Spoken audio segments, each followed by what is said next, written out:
కన్యా రాశి వారికి ఈ వారం బాగుందని చెప్పవచ్చు. విదేశీ వ్యవహారాలు అనుకూలిస్తాయి. ప్రతి విషయాన్ని అతిగా ఆలోచించడం తగ్గించుకోవాలి. పెండింగ్లో ఉన్న పనిని సకాలంలో పూర్తి చేసి మంచి పేరు ప్రఖ్యాతలు తెచ్చుకుంటారు.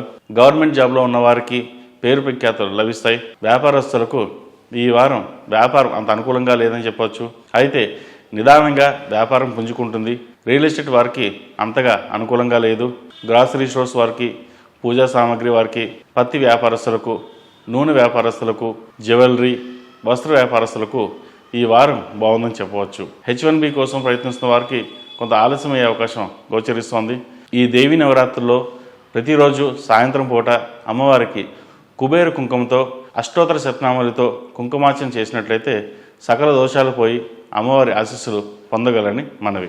ఈ రాశిలో జన్మించిన వారికి కలిసి వచ్చే సంఖ్య 9, కలిసి వచ్చే దిక్కు తూర్పు, కలిసి వచ్చే రంగు ఎరుపు.